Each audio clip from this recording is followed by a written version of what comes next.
నమస్తే, welcome to BRK. నేను మీ జాహ్నవి. మన సనాతన ధర్మంలో మనకి అనేక రకాల సందేహాలు ఉంటూ ఉంటాయి. అయితే అందరూ చెప్పేది వేరు, అవన్నీ ఆచరించి చూసి దాదాపుగా 109 సంవత్సరాలు బ్రతికి వాటి గురించి మనకు అవగాహన కల్పించడం వేరు. మరి అలా ఒక 109 సంవత్సరాల స్వామీజీ మనతో ఉన్నారు. సో మనం చాలా విషయాలు అడిగి స్వామీజీ మాటలు అడిగి తెలుసుకుందాం. నమస్తే స్వామి. జయ గురుదేవ్. అయితే ఈ మధ్య కాలంలో చాలా ట్రెండింగ్గా ఒక ముద్ర వస్తుంది గురూజీ. అంటే పెద్ద పెద్ద సక్సెస్ అయిన వాళ్ళు, ఎలాన్ మస్క్ దగ్గర నుంచి చాలామంది ఇలా పెట్టుకోవడం వల్లనే సక్సెస్ అయ్యారు అని చెప్పేసి అంటున్నారు. సో నిజంగా ఈ ముద్రకి అంత స్పెషాలిటీ, అంత సక్సెస్ అయ్యే అంత ఇది ఉంటుందంటారు? వాళ్లకు తెలియక పెట్టిన అత్యద్భుతమైన యోగ రహస్యం దాంట్లో ఒకటి ఉంది మా వరకు తెలిసినంతకులో. ఒక మాతగారు కూడా సుషుమ్నా క్రియా యోగా అని చెప్తూ దాంట్లో ఈ ముద్రను ప్రాచుర్యంలోకి తీసుకుని వచ్చారు. నిజమే, అబ్జర్వ్ చేస్తే సక్సెస్ఫుల్ లీడర్సు, స్త్రీలు కానీ పురుషులు కానీ, వాళ్ళు మాట్లాడుతున్నప్పుడు మీరు చూసారంటే వాళ్ళ గమ్మని చేతులు ఇట్లా మడుచుకొని కూర్చోరు, ఇట్లా పాయింట్ చేసి పెడతారు. అది వాళ్ళకు దాని ఇన్నర్ మీనింగ్ తెలియకుండానే అది చేసేస్తున్నారు. ఇట్లా మడుచుకుని కూర్చోవడం మళ్ళీ వేరే మీనింగ్ వచ్చేస్తుంది. అది వేరే మీనింగ్ వచ్చేస్తుంది. అంటే ఈ అగ్నిని మాత్రం పక్కన పెట్టి 4 భూతాలను కలిపి పెట్టినారు. ఇదొకటి, ఒకదాని మీద ఒకటి పెట్టినారు. ఇప్పుడు ఈ ఆసనం ముద్ర చూపిస్తారు, దీన్నేమంటారు? యోగ ముద్ర, జ్ఞాన ముద్ర, తపో ముద్ర, ఇన్ని పేర్లు అయితే అంటున్నారు. ఈ ముద్ర ఎందుకు పెట్టాలా అనే అర్థం ఎవరు చెప్పరు. అర్థం ఏంటంటే, నేను జీవాత్మ, ఆ పైన ఉండేది పరమాత్మ. నీతో అనుసంధానం కావాలంటే నాలోని తమోగుణ, రజోగుణ, సత్వగుణాలను నేను వదిలేసి ఈ జీవాత్మ అయిన నేను నీతో కలిసేదానికి కూర్చున్నాను అని చెప్పే అర్థంతో దీన్ని పెడతారు. ప్రతి ముద్ర వెనకాల కొన్ని అర్థాలు ఉంటాయి. అట్లాగనే ఈ క్రియాయోగ ముద్ర మా గురుగారు మాకేం చెప్పారు అంటే, ఈ చేతిలో పంచభూతాలు ఉంటాయి: అగ్ని, వాయువు, ఆకాశం, భూమి, జలం. ఎప్పుడైతే ఈ ముద్ర ఇట్లా పెట్టి మన నాభిస్థానానికి తగిలిస్తామో అగ్నికి టచ్ అయింది. ఈ చిటికిన వేళ్ళు మన లింగస్థానం దగ్గర ఉంటాయి. ఆటోమేటిక్ ఇట్లా పెట్టినప్పుడు ఈ ఫింగర్స్ డౌన్ అవుతాయి. ఈ స్ట్రెస్సింగ్ అనేది జరిగి ఆ నర్వస్ నుంచి మనకు చేరాల్సిన న్యూరాన్స్ యాక్టివేట్ అవుతాయి. ఈ 2 ఈడ పింగళ అనే నాడులు, అవి ఎక్కడ మొదలవుతాయి? మూలాధారంలో మొదలవుతాయి. ఇప్పుడు స్వాధిష్టానానికి జలస్థానాన్ని టచ్ చేసాం, అగ్నిని టచ్ చేసాం. అంటే కింది 3 చక్రాలు యాక్టివేట్ అవుతాయి. అది యాక్టివేట్ అయినప్పుడు అగ్నిస్థానము, అగ్ని ఎప్పుడు పైకి ఉంటుంది. ఆ అగ్ని మండేదానికి ఏం కావాలా? గాలి కావాలి, అనాహతం. ఆ గాలి ఎక్కడి నుంచి పుడుతుంది? ఆకాశ తత్వం నుంచి. ఈ పంచభూతాలు ఈడు వరకే ఉన్నాయి. ఈ పంచభూతాలను అతిక్రమించిపోవడమే కుండలిని యోగంలో ఒక విద్య. మొదటి 3 చక్రాలను యాక్టివేట్ చేయడమే చాలా కఠినం. ఆ మహాతల్లి ఈ ముద్ర ద్వారా మాకు ఆ రహస్యాన్ని చెప్పింది. మేము ఇట్లా పెట్టుకొని కూర్చుంటాం.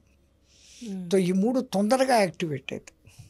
దానికి సంబంధించిన బీజాక్షరాలు చదివినప్పుడు అవి తొందరగా యాక్టివేట్ అవుతాయి.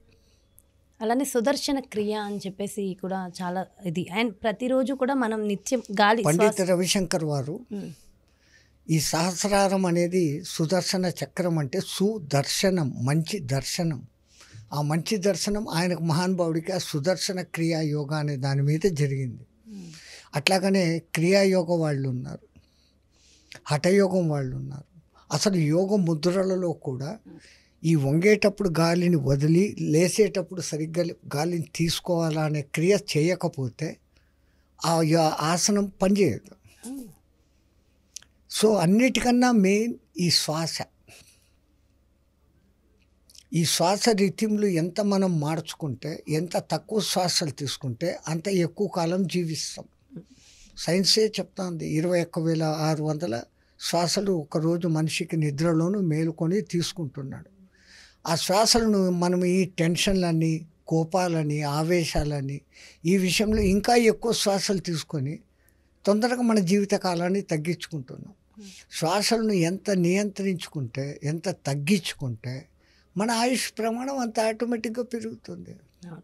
డైలీ కూడా 30% శ్వాస మాత్రమే పీలుస్తున్నాం అనేది రీసెంట్గా ఎక్కడో విన్నాను స్వామి. అసలు తీసుకుంటున్న గాలిని మనం వాడుకోవడం లేదు కదా, ఇట్లా తీసుకుంటున్నాం, ఇట్లా వదిలేస్తున్నాం, లోపలికంతా వెళ్ళట్లేదు. ఏదీ లేదు. అందుకే మన యోగులు ఇదంతా కనిపెట్టి బాగా గాలి తీసుకొని గుమ్మిచ్చు అంటే కొంచెం సేపు లోపలే ఉంచు, సో దట్ ఆ లోపల యూటిలైజ్ అయ్యి ఆ తర్వాత కణాలు ఇడిచిపెట్టేటువంటి కార్బన్ డైఆక్సైడ్ని బయటికి వదిలేస్తుంది. ఆటోమేటిక్ జరిగే క్రియ అది. అక్కడ వాళ్ళు అది కనిపెట్టారు. ఏదో తీసుకొని వదిలేస్తే కాదు, తీసుకున్న దాన్ని కాసేపు నిలబెట్టాలి. దాని పూరకము, కుంభకము, రేచకము అనే పేర్లు పెట్టి చేశారు. మళ్ళా ఇంకా బాగా నిష్ణాతులు కావాలంటే బాహ్య కుంభకం, అసలు గాలే తీసుకోకుండా ఉండగలిగిన స్టేజ్, కేవల కుంభక స్థితి. ఆ స్థితికి పోయినప్పుడు వాయువు ఇక్కడిక్కడనే నడుస్తుంది. అది ఒక యోగ మాస్టర్ ఒకటి చెప్తాడు. ఆ మహానుభావుడు పండిత రవిశంకర్ గారు ఈ సుదర్శన క్రియాయోగం అని సింప్లిఫైడ్ చేసుకుంటూ వస్తున్నారు. వాళ్ళు పాపం వీళ్ళు అన్ని కష్టమైనటివి చేయలేరు, వీళ్ళను ఉద్ధరించాలా, మరి ఏదో ఒకటి చెప్పాలా, వాళ్ళకు చేయగలిగినట్టుగా చెప్తే వాళ్ళు చేసుకుంటారు కదా అని వాళ్ళు సింప్లిఫికేషన్ చేసుకుంటూ డైల్యూట్ చేసుకుంటూ వస్తున్నారు. పాపం వాళ్ళు ఎంత మన కోసం దిగి వచ్చినా మనం ఒక మెట్టు ఎక్కడం లేదు చేసేవాళ్ళు. ఇంకా సులభం చెప్పు అంటే ఎక్కడ చెప్తారు? ఆఖరికి పత్రికారి అన్నారు, నువ్వు ఆసనాలు వేయద్దు, మంత్రాలు చదవద్దు, ఉత్త శ్వాసను పట్టుకోరా అని. ఇంకా అంతకన్నా సులభం ఇంకా లేదు. ఇంకా అది కూడా నేను చేయను అంటే ఎట్లా మరి? అంటే వీటన్నిటి వెనకల ఏ క్రియ ఏది చేసినా, అసలు క్రియలు ఏదీ చేయకుండా మానవుడు పుట్టినప్పటి నుంచి చచ్చేంత వరకు ఈ శ్వాస తీసుకుంటున్నాడు. ఇది లేకపోతే మానవుడు లేడు. కానీ ఇంత ఇంపార్టెంట్ అయిన దాని మీద వాడు ఏమాత్రం శ్రద్ధ పెట్టడం లేదు. ఎందుకంటే అది ఇన్వాలంటరీగా వస్తుంది పోతుంది. ఆ శ్వాస ఏంటి, అది శరీరంలో ఎన్ని నాడుల ద్వారా ప్రవహిస్తుంది, అసలు ఈ నాడులు అంటే ఏంటి, ఆ శ్వాసను ఎట్లెట్లా తీసుకుంటే ఏ ఉపయోగాలు ఉన్నాయి, ధన సంపాదనకు శ్వాసలు ఎట్లా తీసుకోవాలా, చంద్రనాడిని ఎట్లా నడపాలా, సూర్యనాడిని ఎట్లా నడపాలా, ఈ వివరాలన్నీ మన పూర్వీకులు అనేక గ్రంథాలలో రాశారు. ఈ మారెళ్ళ రవిశాస్త్రి గారు అని చెప్పేసి ప్రముఖ జ్యోతిష్యుడు, ఆయన మారెళ్ళ రామకృష్ణ గారికి అనంగు శిష్యుడు, బంధువు. ఆ మారెళ్ళ రామకృష్ణ గారు పండిత శ్రీరామ శర్మ అనే గాయత్రి పరివారకు స్థాపకుడు. అంటే ఆ జీన్స్ అట్లున్నాయి ఆ మహానుభావుడికి.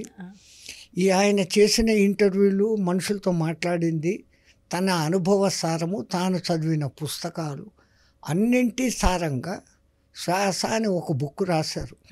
నేను అది చదవడం జరిగింది. ఎంత అద్భుతంగా ఉందంటే నాకే ఆశ్చర్యం అయిపోయింది. అంత చిన్న వయసులో ఆ మహానుభావుడికి అన్ని థాట్స్ రావడం. అవును, ఆయన అంటే ఆలోచన ధోరణి కూడా నాకు తెలుసు. దాంట్లో ఉన్న కొటేషన్స్ ఎట్లున్నాయంటే, పలానా ఉపనిషత్తులో ఇట్లుంది, పలానా శృతి స్మృతి పురాణాలలో ఇట్లుంది, వేదంలో ఇట్లుంది, భారతంలో ఇట్లుంది, రామాయణంలో ఇట్లుంది. శ్వాస గురించిన వివరాలు ఎక్కడెక్కడ ఉన్నాయో ప్రతి ఒక్కటి కోట్. ఆ తర్వాత ప్రముఖ వ్యక్తులు దాని గురించి చెప్పిన ఇంట్రడక్షన్లు, ఏదైనా విషయం కావచ్చు వాటి గురించి ఇవి చెప్తూ ఏ చక్రం నుంచి ఎన్నెన్ని నాడులు పోతాయి, ప్రధానంగా ఉన్న పూష అలంబుష నాడులు, ఈ తలకు కండ్లకు ఎక్కడికెక్కడికి కనెక్టివిటీ, దేన్ని ఎట్లా మనం ఆపాదిస్తే మన కంటి జబ్బులు ఎట్లా తగ్గుతాయి, వినికిడి శక్తి ఎట్లా పెరుగుతుంది, ఈ వివరం ఆ వివరం అని లేదమ్మా. సర్వశాస్త్ర గ్రంథము ఎన్సైక్లోపీడియా అంటారు. అంటే దాంట్లో అన్ని వివరాలు ఉంటాయన్నమాట. అట్లా శ్వాసకు సంబంధించిన ఈ వివరం ఉంది, ఈ వివరం లేదు అని చెప్పేదానికి లేకుండా సంపూర్ణంగా అన్ని వివరాలు 7 భాగాలుగా రాశాడు ఆయన. ఒక్కొక్క వివరణ ఇచ్చుకుంటూ అసలు శ్వాస అంటే ఏంటి. యాక్చువల్ దాని పుస్తకం పుట్టేదానికి మూల కారణము, ఈయన పత్రిజీ గారి దగ్గర ఉన్నప్పుడు శ్వాస గురించి నువ్వు ఏదన్నా రీసెర్చ్ చేసి రాయిరా అంటే 100 పేజీలతో ఒక చిన్న బుక్ రాశారు. దీనికి అథెంటిటివ్ ఏంటి, ఎక్కడ దీనికి మూలం ఉంది, అది తెలుసుకొని నువ్వు రాయని అప్పుడెప్పుడో చెప్పారంట 7-8 ఏళ్ల కింద. ఆ గురువు చెప్పిన మాట ఈ శిష్యుడు గట్టిగా పట్టుకున్నాడు. ఒక్కొక్కటి సమీకరిస్తూ దాన్ని బుక్ రూపం తెచ్చేసరికి 7.5 ఏళ్ళు పట్టి ఇప్పుడు అది ఒక బుక్ రూపుకు వచ్చేసింది. మొన్న కంచి స్వామి వారి చేత దాన్ని ఓపెనింగ్ కూడా జరిగింది. ఓకే. ఆయన ఆ పుస్తకాన్ని ఇంకా చదువుతూ తన విద్యార్థులందరికీ ఇది పాఠ్యగ్రంథంగా పెట్టిస్తున్నాడంట. అంతటి యోగానికి సంబంధించి శ్వాసయోగము, లయయోగం అంటారు, దాన్ని స్వరయోగం అంటారు. ఆ స్వరయోగులందరికీ కూడా ఇది అద్భుతంగా పనిచేస్తుంది. ఓకే. నిజంగా అంటే చాలా మంచి ఆలోచన, చాలా బాగుంది. అలాగే స్వామి, పండగల గురించి ఒక్కసారి మాట్లాడుకుందాం. మన హిందువులలో ముఖ్యంగా ఇన్ని పండగలు ఉన్నాయి. అంటే ఒక్కొక్కసారి అనిపిస్తూ ఉంటుంది, అబ్బా పండగలకు సెలవులు వస్తాయి కదా అని హ్యాపీగా ఉంటుంది, కానీ ఇన్ని పండగలు అసలు ఎందుకు ఉన్నాయి? మరి వేరే మతాలతో చూస్తే వాళ్ళకి 1-2 పండుగలు తప్ప ఎక్కువ ఉండవు. మనకెందుకు ఇన్ని పండుగలు? దాని వెనక ఏమైనా ప్రత్యేకమైన ఆంతర్యం ఉంటుందా? మనకే కాదు, ఒకప్పుడు ఈ మానవాళి అంతా ఒక్కటే. ఏ మతాలు ఎవరు ఏది వేరేగా లేనప్పుడు, అందరూ ఒకటిగా ఉన్నప్పుడు, వాళ్ళ పూర్వీకులు పెద్దలు అందరూ బాగుండాలి అని ఈ సీజన్లో ఈ దొరికే పండ్లతో ఈ పనులు చేసి తింటున్నప్పుడు వాడికి ఆరోగ్యం బాగుంటుంది. ఈరోజు ఇది చేసుకో, ఈరోజు ఇది చేసుకో అని చెప్పారు. ఇది ఆరోగ్యపరంగా. అంతర్గత రహస్యం ఏంటంటే, మీ తెలుగులో ఉన్న భాషా సౌందర్యము. నువ్వు పండుగ చేసుకో, నిన్ను నువ్వు పండుగ చేసుకో. పండుగ చేసుకో కాదు, నిన్ను నువ్వు పండుగ చేసుకో. అంతా అర్థం. మామిడి పండు ఉందమ్మా, అది ముందు మొగ్గ రాలిపోవచ్చు, మొగ్గ విచ్చుకొని పువ్వు కావచ్చు. పువ్వు ఉంటుందో పోతుందో గ్యారంటీ లేదు. ఆ పువ్వు పిందె అవుతుంది. పిందెకు కూడా ఏ పురుగో పట్టచ్చు, ఏదో ఒకటి కావచ్చు. కాయ అవుతుంది, ఏ కాకులో ఉడతలో పుడచచ్చు. కాయ పండుగ అయ్యేదానికి ఎంత శ్రమ ఉంది. అట్లా నీ జీవితాన్ని నువ్వు పండుగ మార్చుకో అనే మాట చెప్పేదానికి పండుగ చేసుకో, పండుగ చేసుకుంటే పండుగ చేసుకో లోపల మీనింగ్ అది. పండుగ, దాన్ని పండగగా మార్చేసాం. నిన్ను నువ్వు పండుగ మార్చుకోరా భయ్ అని చెప్పేసి వాళ్ళు చెప్పడం. అందుకే మనకు రోజు పండగే, ప్రతిరోజు పండగే. ఇప్పుడు తిథులు అని ఉన్నాయి మన దాంట్లోనే, వేరే వాళ్ళు చేయరు. పంచాంగంలో మొదటి అంగం తిథి, వార, నక్షత్ర, శుభకరణ, శుభయోగాలు అనే 5 అంగాలు ఉంటే దాన్ని పంచాంగం అంటున్నాం. ఈ పంచాంగం నడచాలంటే ఆ రోజు తిథి ఏమి అనేది చూసి తీరాలి. జగన్మాత శ్రీచక్రంలో కూడా షోడశదళ పద్మంలో ఈ తిథులే ఉంటాయి. ఈ తిథులు ఉండేదానికి కారణం ఏమంటే, మన వాళ్ళ నాలెడ్జ్ చూడండి. చంద్రుడు స్వయం ప్రకాశకుడు కాదు. సూర్యుడి నుంచి రోజు ఒక కళ చంద్రునికి వచ్చి చేరుతూ అమావాస్య నుంచి 15 కళలు వచ్చినప్పుడు 15 తిథులు అయితే అప్పుడు 16వది పూర్ణ కళ, అప్పుడు పౌర్ణమి. మళ్ళీ ఆ నుంచి క్షయం అవుతున్నాయంటే ఈ వచ్చిన కళలు వెనక్కు రిటర్న్ పోతూ ఉంటాయి. చంద్రునిలో నిత్య కళ అనేది ఒకటి ఉంటుంది. అది తిథుల వెనక ఉన్న రహస్యం.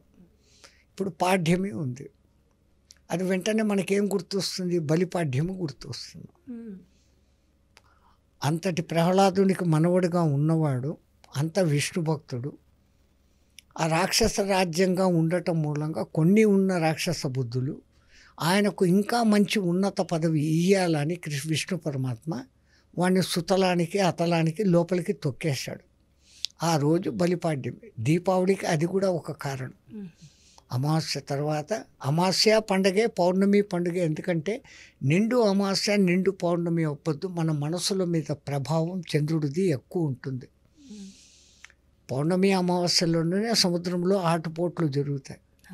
మనుషులలో భావోద్వేగాలు ఆ 2 రోజులే ఉంటాయని సైంటిఫికల్గా జైల్లో ఉన్నటువంటి ఖైదీలను విచారణ చేసి వాళ్ళు ఏ రోజు నేరం చేశారు అంటే 90% నేరాలు పౌర్ణమి రోజన్నా ఉంటుంది, అమావాస్య రోజన్నా ఉంటుంది. దొంగతనాలు, హత్యలు. అంటే చంద్రుడు మనసోజాయత అని మన వాళ్ళు ముందే అన్నారు.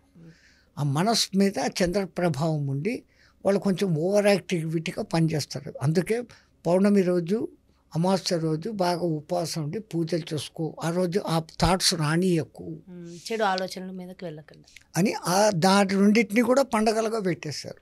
అమావాస్య పౌర్ణమి చేసుకొని తీరాలా అంటారు.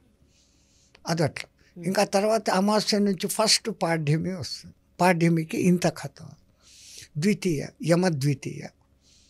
అన్నా చెల్లెళ్ళ మధ్య ఆడాభిమానాలు ఎట్లుండాలా ఇది చెప్పేదానికి. అంటే మనకు ఆ పండుగ చేసుకుంటున్నాము అంటే మాది భగనీ పూజ అని చెప్పేసి భగనీ భోజనం అనేసి ఆ రోజు అక్కడికి వెళ్ళి భోంచేస్తాం. అంటే చెల్లెల మీద నువ్వు ఎంత ప్రేమ చూపించాలా. ఈ కాలంలో ఆస్తి కోసం కొట్లాడుకొని సస్తాండం, ఆస్తుల కోసం అన్నా చెల్లెలు ఉండేది లేదు, ఏమీ ఉండేది లేదు. అది కోర్టులకే ఆ పైసలు పోతాయి, జడ్జిలు లాయర్లు వాళ్ళు బాగుపడుతుంది. మీరు అంటున్నట్టు ప్రశాంతత లేకుండా ఉండడం తప్ప లేని టెన్షన్స్. సరే నువ్వు అంత తీసుకున్నావు, నాకు ఇంత ఇచ్చావు, ఓకే అని దాంతో తృప్తి పడితే కేసులే లేదు. వీళ్ళ సంసారం కొట్లాటల్లో ఉంటుంది. అది ఉండకుండా అన్నా చెల్లెళ్ళు ప్రేమాభిమానంగా ఉండండి అని చెప్పేదానికి యమద్వితీయ. తృతీయ అక్షయ తృతీయ అని అట్ల తద్ది అని చెప్పేసి ఆ రోజు అందరూ అట్లు చేసుకొని ఒకళ్ళకొకళ్ళు పంచుకోవడం. అంటే అందరిలో సామూహికంలో ఐకమత్యం తీసుకొని రావడం. ప్రతి ఒక్కటి మిమ్మల్ని పండుగ మారుస్తూ ఉంది, అందుకే దాని పేరు పండుగ. ఆ పండుగని పండుగలాగా జరుపుకుంటే అది కేవలం అట్లా జరుపుకున్నా దాని వెనకలే బాహ్యంగా ఈ అర్థాలు ఉన్నాయి. ఆ సోదరి ప్రేమను చూపిస్తూ ఉంటే నీలో ప్రేమ తత్వం నీ చెల్లెల మీదనే కాకుండా అందరి మీద చూపించడం మొదలు పెడతావు, విశ్వవ్యాప్తం అవుతుంది. అందుకే ఒకప్పుడు నేరాలు ఎక్కువ ఉండేవి కాదు, ఈ మధ్యకాలం ఇవి ఏం చేయట్లేదు కాబట్టి పండుగలు మనం చేసుకోలేదు. అసలు మనల్ని మనం పండుగ మార్చుకోవడం లేదు, నాశనం అయ్యేదానికి చూసుకుంటున్నాం. తినకూడని ఫుడ్లు తింటాం, నిద్రపోకుండా టైంలో నిద్రపోతాం, తేని అలవాట్లు చెడ్డ అలవాట్లు అన్నీ చేసుకుంటాం, అరాచకాలు పెరిగిపోతాయి, మాంసాహారాలు విపరీతంగా తింటాం, ఫ్రిడ్జ్ల్లో పెట్టి పాసిపోయిన తిండ్లు తింటాం, మళ్ళీ రోగాలు రమ్మంటే ఎందుకు రావు? ఒక్కొక్క పండుగ ఇట్లే అర్థం. ఒక్కొక్క పండుగ తృతీయ, చతుర్థి వినాయక చతుర్థి, పంచమి నాగపంచమి, షష్ఠి సుబ్రహ్మణ్య షష్ఠి, సప్తమి రథసప్తమి.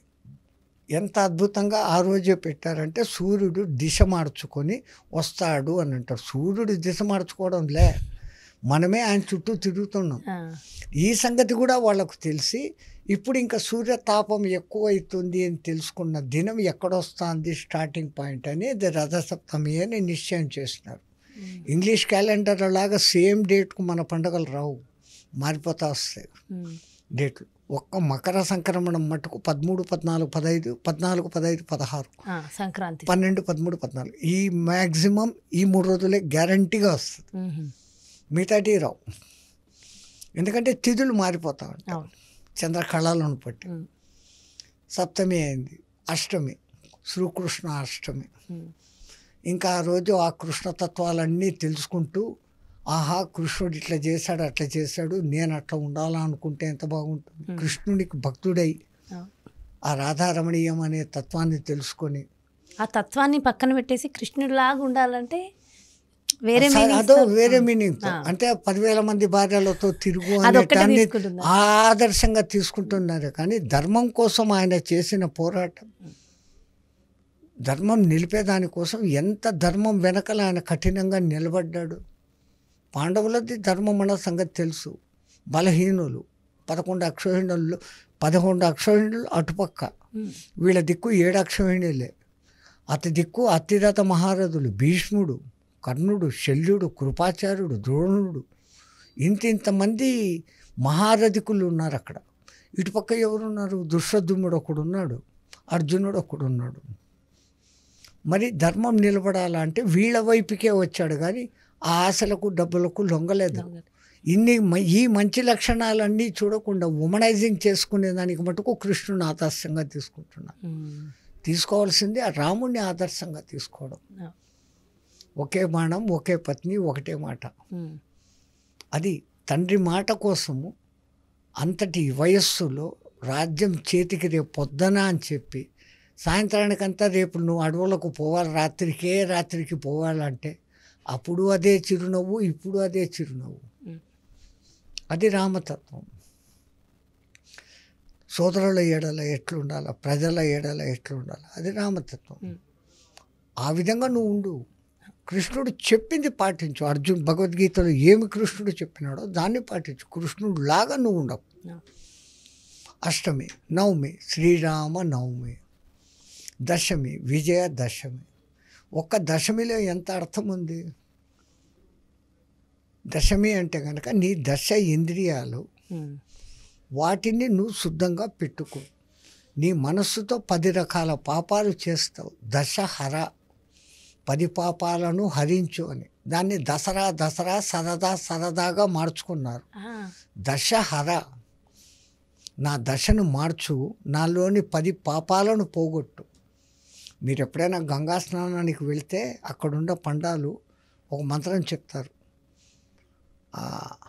నమః గంగాయై విష్ణు పాదోద్భకావై శివ జటాజూటధరియై గంగావై మమ దశ పాపాని హరాయై స్వాహ అని చెప్పు మునుగు అంటారు.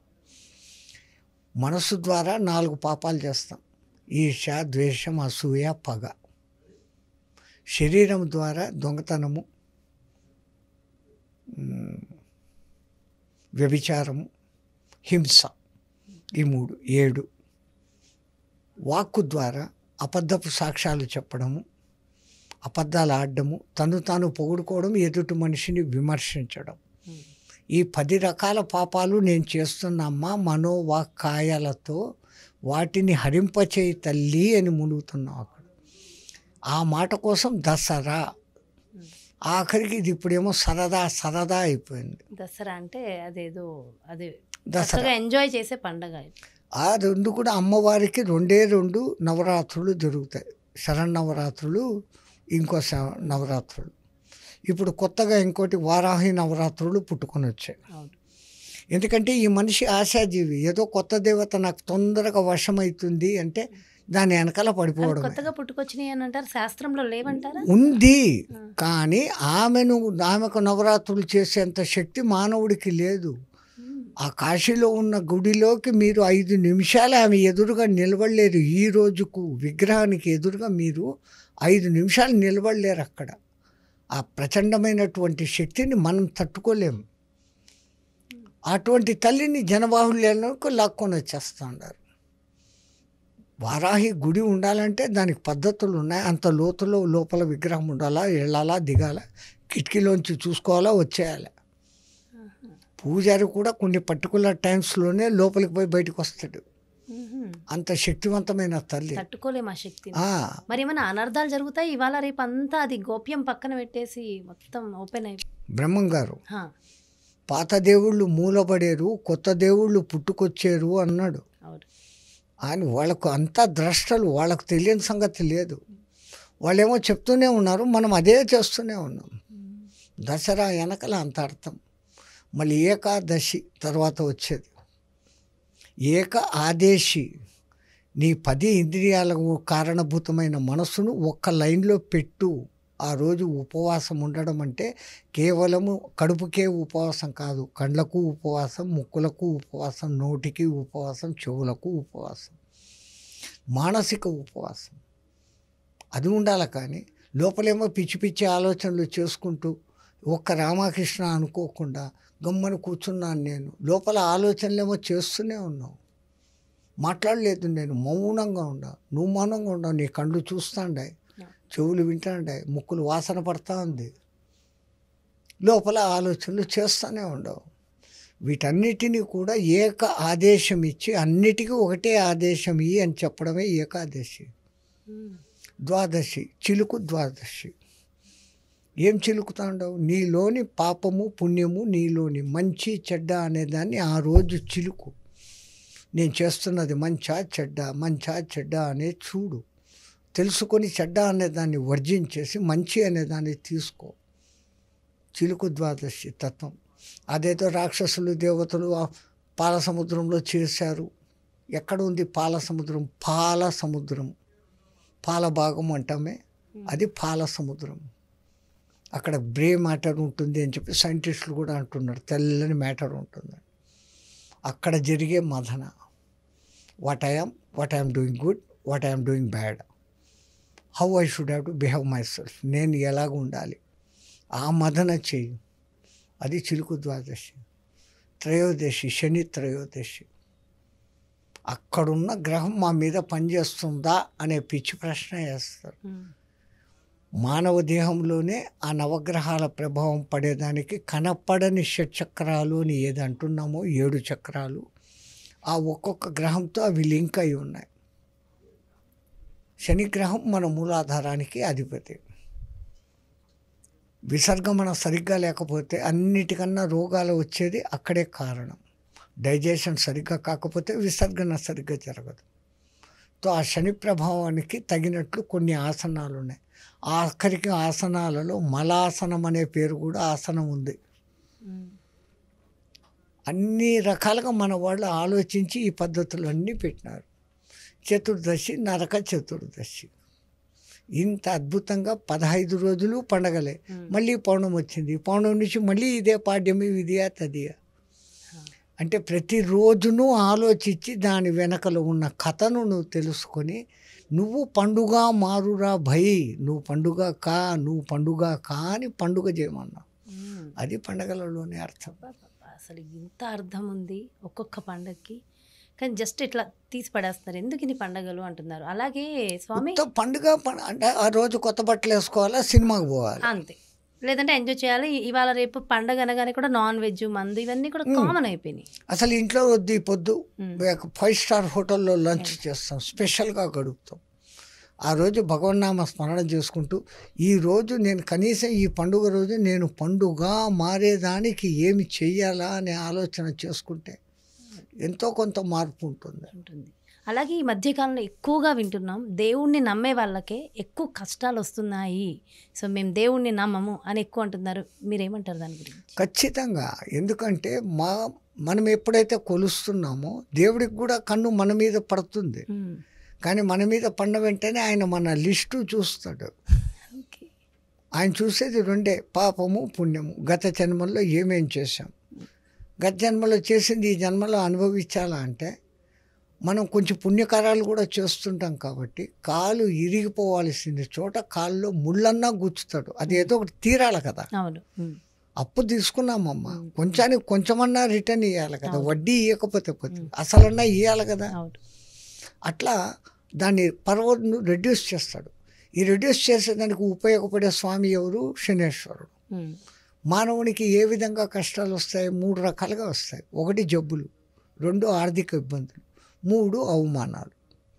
మనిషికి ఈ 3 రూపాలలోనే ఎట్లో ఒకట్లా ఏదో ఒక ట్రబుల్ వస్తుంది.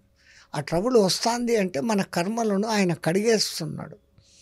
ఏ ఇబ్బంది మనకు కలిగినా దేవునికి ముందు థ్యాంక్స్ చెప్పుకోవాలి. ఎందుకంటే నా ఒక కర్మను కడిగేస్తున్నావు, నీ కళ్ళు నా మీద పడినట్లుంది, తొందరగా పూర్తిగా కడిగేసుకుంటే నేను తొందరగా నీ దగ్గరికి చేరుకుంటాను, థ్యాంక్ యూ అని కోరుకునేదానికి అర్థంతో పెడతారు. అందుకే భగవంతుడిని పూజిస్తున్నప్పుడు స్టార్టింగ్లో ఇబ్బందులు ఉంటాయి, తర్వాత అవన్నీ షార్ట్. ఏది కూడా సైక్లింగ్ నేర్చుకుంటావు, ఎన్నిసార్లు కింద పడతావు, 4 దెబ్బలు తగులుతాయి, అది తగిలినాక నువ్వు పర్ఫెక్ట్ అయిపోతావు. కానీ కొంతమంది అయ్యో నాకు కష్టాలు వస్తున్నాయి, నేను దేవుడిని నమ్మను, నేను పూజించను, నేను ఇంతే ఆగిపోతాను, నీ కర్మ అది ఇంకా పెరిగిపోతానే ఉంటుంది తప్ప తరిగేది కాదు. అసలు దేవుణ్ణి నమ్ముతాను, దేవుడు నాకేదో చేయాలని నువ్వెందుకు కోరుకుంటున్నావు? నీ కర్మల ప్రకారము, నీ ఇంటెలిజెన్సీ ప్రకారం పరమాత్మ నీకు విచక్షణ జ్ఞానం ఇచ్చాడు. దాన్ని వాడుకొని ఏది మంచి ఏది చెడ్డ, నేను ఎంత చేయగలను, నా సామర్థ్యం ఏమి, నేను ఎంత సంపాదించగలను, all it is depended you. నువ్వు ఈ డ్యూటీ చెయ్యిరా అని ఏమైనా పంపలే. నువ్వు కలెక్టర్ అయిపో, ఆడపోయి ప్యూన్ అయిపో, ఊడ్చే పని చెయ్యి అని ఆయన ఏం చెప్పలే. ఆ ఊడ్చే పని దొరికినా అది ఒక గౌరవమే. ఉద్యోగం పురుష లక్షణం. ఉద్యోగంగా దాన్ని స్వీకరించి ఆ 8 గంటల డ్యూటీ, ఆ ధర్మం నిర్వర్తించు, బయటకు వచ్చే నువ్వుగా ఉండు.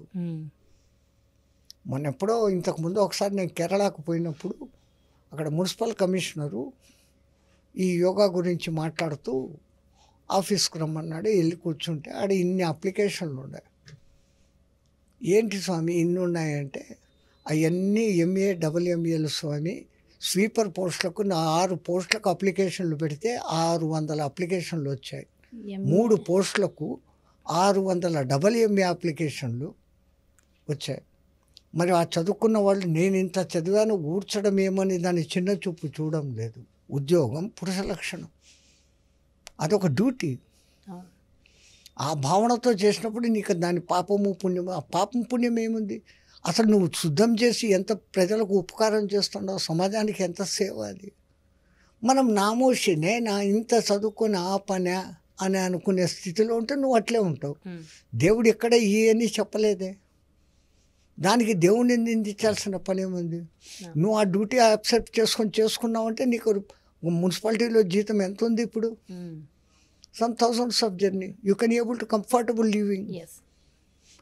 I wants to go for అమెరికాకే పోవాలి నేను. ఆడపోయి చెత్త ఊడ్చినా ఎవడికి తెలియదు, ఆడ అదే చెత్త పనులే. ఆ చెత్త ఇక్కడే చేసుకుంటే అమ్మ నాన్నలకు నువ్వు ఇష్టంగా ఉంటావు, బాగుంటావు కదా. కాంప్రమైజ్ కావడం లేదు మనిషి. అలాగే ఇవాళ రేపు మనుషులు సక్సెస్ కోసము అంటే ఈ స్టోన్స్ పెట్టుకోవడం కానీ కరంగలి మాల అని చెప్పి రీసెంట్గా చాలా ఎక్కువగా ట్రెండింగ్లో ఉంది స్వామి. అంటే ఇలాంటి మాలలు వేసుకోవడం వల్ల, ఈ స్టోన్స్ పెట్టుకోవడం వల్ల సక్సెస్ ఉంటుంది అని మీరైతే నమ్ముతారా? నమ్ముతాము, ఎందుకంటే మేము ఆ లూట్లో ఉన్నవాళ్ళం. అంటే వ్యాపారం చేసి అమ్మకాలు చేసేవాళ్ళం కాదు, శాస్త్రాన్ని నమ్ముతాము. ఏమంటే మనలో ఒక ఆరా అనేది ఉంటుందమ్మా. ఈ 6 చక్రాలు 6 రకాల రంగులను వెదలిస్తాయి. ఆ రంగులు ఒకదాంతో ఒకటి కొల్లడే అనేక రంగులు ఏర్పడతాయి. దాన్నే ఆరా అంటాం. కాంతి వలయం అని మన పూర్వీకులు అంటూ ఉంటే దాన్ని ఎవడూ నమ్మలే. ఇప్పుడు ఆ కెన్లిన్ అనే ఆయన ఒక జర్మన్ సైంటిస్టు, ఆ రష్యన్ సైంటిస్టు ఆ కెమెరా కనిపెట్టినాక ఇప్పుడు ఆరాను ఫోటో తీస్తాడు. ఆ ఆరాను బట్టి నీ మనస్తత్వం ఏంటి, నీకున్న జబ్బులు ఏంటి, ఆ జబ్బులకు మూల కారణం ఏంటి, ఎన్ని నెలల కింద ఈ జబ్బు నీలో మొదలైంది, రాబోయే జబ్బులు ఏంటి, అన్నీ కూడా ఇప్పుడు అదొక ఆరా టెక్నాలజీ సైన్స్ డెవలప్ అయింది కదా. మరి అది ఉన్నప్పుడు ఆ ఆరాను ఇంకా ఎన్చాంట్ చేసేదానికి ఆయా రాళ్ళు ఉపయోగపడతాయి. ఈ షట్చక్రాలు అన్నీ మళ్ళీ అక్కడికి వెళ్ళి ఇంకమ్మా ఈ షట్చక్రాలు కనపడవు. కానీ ఎట్లయితే మనస్సు అంటున్నాం, బుద్ధి అంటున్నాం, బుద్ధి నాకు చూపించు కనపడదు. అట్లాగనే ఈ షట్చక్రాలు కనపడవు. ఈ షట్చక్రాలు 7 గ్రహాలతో లింకు కలిగి ఉంది. ఆ గ్రహాలతో అంటే ఆ గ్రహానికి సంబంధించిన స్టోన్ ఉంది. అక్కడ ఏది మీకు అక్కడ యాక్టివిటీ తక్కువ ఉందో ఆ యాక్టివిటీని ఆ ఆరాను పెంపొందించే ఆ స్టోన్ అక్కడ పెట్టినప్పుడు అది అక్కడ ఫులప్ అయ్యి మీ పని నార్మల్గా జరిగిపోతుంది. అది లేనప్పుడు ఆ నెసెసిటీ అనేది మీ వే ఆఫ్ థింకింగ్లో చేంజెస్ తెస్తుంది. సరైన డెసిషన్స్ తీసుకోరు. దానికి సంబంధించింది ఆ జ్యోతిష్కులు చూస్తారు, ఎన్నో లెక్కలు, సరైన జాతక పరిశీలన ద్వారా జాతకం చూసి పలానా గ్రహం నీకు కొంచెం ఉచ్చంగా ఉంది, నీచంగా ఉంది, వాళ్ళు ఏదో చెప్తారు కదా. అంటే మన బాడీకి మల్టీవిటమిన్స్ ఎలా అయితే మనం సెట్ చేసుకుంటామో ఏవి కావాలి అంత. అన్నిటికన్నా మించి ఇది చేస్తే నాకు అవుతుంది అన్న విశ్వాసం. నేను ఎప్పుడు ఈ మాట చెప్తూ ఉంటాను. 90% పనిచేసేది విశ్వాసం, 10% నిజంగా దాని పని కూడా ఉంది. అంటే 10-90 అని కాదు, కానీ 60% దాని పవర్ ఉంది. But you have to trust, ఇది వేసుకుంటే నాకు అవుతుంది అని. అది లేనప్పుడు ఏం చేసినా కానీ ప్రయోజనం లేదు. స్టోన్స్ గురించి మరి కరంగలి మాల గురించి ఒక్కసారి మీ మాటల్లో చెప్పరా? ఈ సుబ్రహ్మణ్య తత్వాన్ని గురించి చేస్తూ నవపాషాణాలతో చేసినటువంటి ఆ స్వామి విగ్రహం అంత శక్తివంతమైంది. అక్కడ ఈ కరంజీ మాలలు తయారు చేస్తారు. ఇంకొన్ని మాలలు ఎట్లుంటాయంటే ఈ అగ్నిపర్వత లావా వచ్చినప్పుడు కొన్ని శిలలు వస్తాయి, కఠినంగా కాకుండా మెత్తగా కాకుండా, వాటిని మిషన్లో వేసి గోల్ చేసి చేస్తుంది. ఈ కరంజమాల అంటే ఈ మళ్ళీ కూడా ఈ షట్చక్రాలను యాక్టివేట్ చేస్తుంది. అదే కనపడని విధంగా వాటిలో నుంచి వైబ్రేషన్స్ వస్తుంటాయమ్మా. You cannot able to see it. అంటే సైన్స్గా మీకు దాని నుంచి వచ్చే కిరణాలు అనేటివి మీకు కనపడవు. కొన్ని ప్రత్యేకమైన మిషన్లలో చూస్తే అవి కనపడుతున్నాయి. సో ఆ విధంగా చూసి yes it is emitting something, but they don't know what it is emitting, how it is rectifying, మనుషులకి ఎట్లా మార్పులు చేస్తుంది. ఇంతవరకు సైన్స్ ఆ లెవెల్కు రాలే, వస్తుంది ఇంకొన్నాళ్లకు. అది కూడా కనుక్కొని ఎస్ మీరు చెప్పింది కరెక్టే, రాయి పెట్టుకుంటే నీ బుద్ధి మారిపోతుంది. అంతకు ముందు రాని థాట్స్ అది పెట్టుకున్నాక వస్తుంది. అదంతా మీకు అది లోపల ఉన్నప్పుడు మీకు ఆ థాట్స్ రాలే. ఇప్పుడు ఇది పెట్టుకున్నాక కొత్త థాట్స్ వచ్చింది. ఇంతకుముందు అంతా నాకు ఇట్లయింది అని ఎందుకు అయింది అన్న క్వశ్చన్ పుట్టినప్పుడు మీకు మీరే రెక్టిఫై చేసుకుంటారు. Oh somewhere I'm doing something wrong, I should have to change my attitude, should have to change my mood, ఇట్లా అనుకున్నప్పుడు దానికి ఫలితం ఉంటుంది. సో ఖచ్చితంగా మనిషి జీవితంలో మార్పులు వస్తాయి. నరదృష్టిని మీరు నమ్ముతారా స్వామి? నరదృష్టి ఉంటుందా?